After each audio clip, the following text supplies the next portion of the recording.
Let's bring in former Justice Department attorney under President Bush and President Obama, PJ Media legal editor Christian Adams. Your reaction to what the president has proposed in terms of this executive order and how far he might try to take it, Christian? The problem with the executive order is that it's unconstitutional. In this country, the way it works is Congress passes laws and the president enforces them. He doesn't get to make up his own laws. And in this particular instance, the president is just disregarding a law of Congress.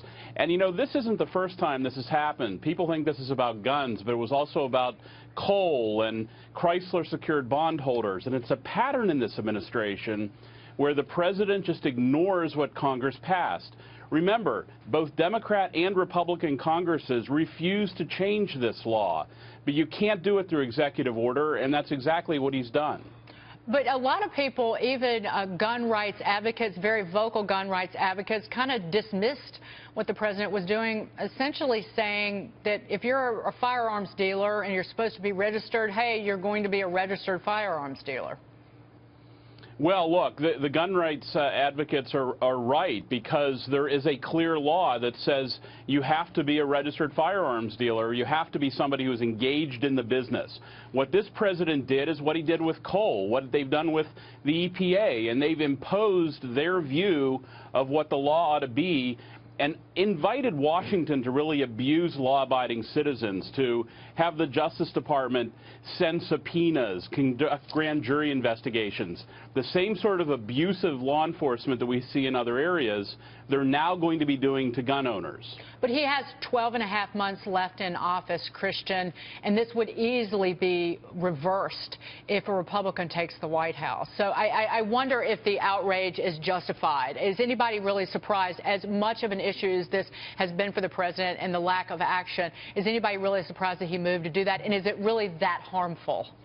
It's a good point. But, you know, I've worked in the federal government, and it's very difficult. There's a great deal of inertia inside the administrative state to reverse the policies of previous presidents. It doesn't happen just by signing something. They face an entire bureaucracy that is wedded to the existing law. But, you know, the biggest problem here is this isn't going to solve anything. He's allowing the southern border to have dangerous people come into the United States. The Justice Department and FBI have stopped monitoring potential terrorist activities like they did in San Bernardino. There's other ways to protect American lives without trampling on the Constitution.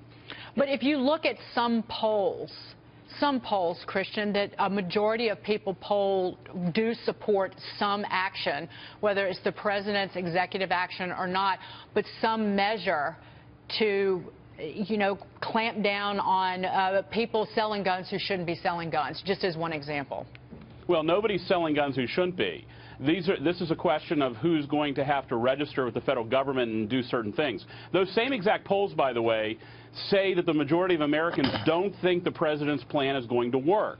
So it's the do something lobby that is saying, do something, but we don't think it's going to work.